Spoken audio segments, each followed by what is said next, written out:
Eh oui, c'est le Springer alsacien. Alors là, la Spring, elle est prête à décoller derrière moi. Et je vous avais promis de vous montrer une petite particularité de l'autoroute strasbourgeoise concernant les limitations de vitesse. Je vais vous montrer ça tout de suite. Donc voilà la Spring, hein, là vous voyez. Et nous allons immédiatement démarrer.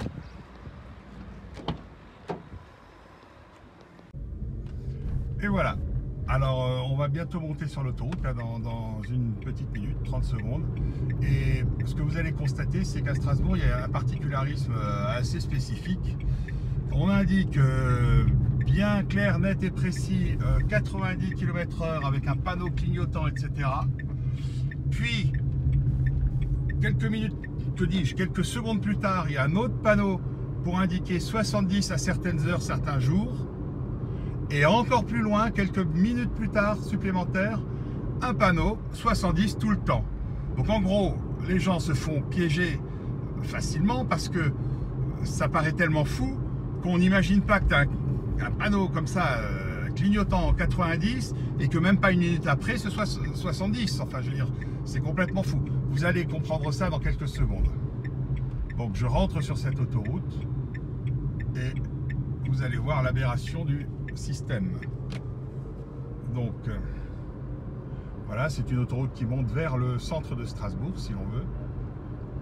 Là, c'est l'entrée, j'étais près de Illkirch, Grafenstaden, Baggersee. Voilà, vous allez voir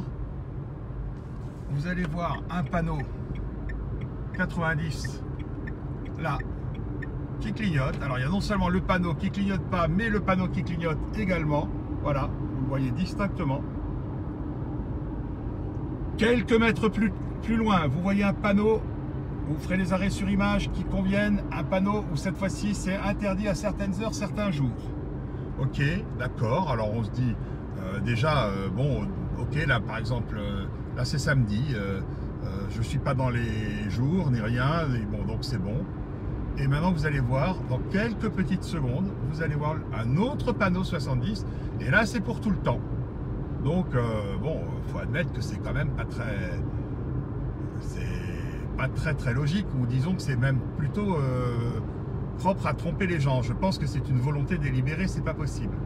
Alors, vous allez voir le panneau, et d'ailleurs vous allez voir à gauche et à droite, hein. Ne croyez pas que c'est un panneau pour sortir à droite exclusivement. Vous voyez bien, si vous regardez à gauche et à droite, vous voyez un panneau 70, qui est pour tout le temps. Voilà, tout le temps. Donc maintenant, si vous êtes au-delà de 70, alors voilà, je suis obligé de rouler à 70 évidemment, hein, pour respecter la limite. Voilà. Donc si vous êtes au-delà de 70, ben, vous êtes dans l'illégalité. Alors à côté de ça, je dois dire, la réduction à 70 c'était une bonne idée parce que ça a vraiment évité beaucoup d'embouteillages qui avaient lieu aux heures de pointe, migration pendulaire, etc. Par ailleurs, il y avait beaucoup de poids lourds qui venaient de plein de pays de l'Est, etc. et qui transitaient par ici, ils traversaient, parce que ici c'était gratuit, alors qu'en Allemagne c'était payant. Juste l'autoroute équivalente parallèle en Allemagne était payante pour eux. Et maintenant on leur a interdit de transiter. Ils sont obligés de passer sur une nouvelle route, si vous voulez, qui a été construite exprès pour eux, avec péage et tout le tintouin. Ce qui est pas mal, honnêtement, je ne vais pas me plaindre, parce que ça évite maintenant les embouteillages. Donc ça, oui, très bien. Mais ce panneau de 90 qui clignote, suivi d'un 90 avec des détails d'horaire et de jour, et tout ça pour conclure avec un 70 qui est pour tout le temps, enfin, c'est juste fou. Donc voilà, je suis à 70, obligé d'être à 70. Je ne peux pas rouler plus vite. Alors j'aurais pu, d'ailleurs je ne l'ai pas fait, j'aurais pu mettre mon limiteur de vitesse Dacia Spring. Ça c'est vrai que c'est pratique. Alors c'est le limiteur et ce n'est pas le...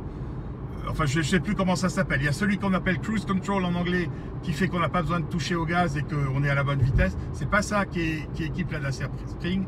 La Dacia Spring se contente d'avoir oui, l'autre s'appelle régulateur en français.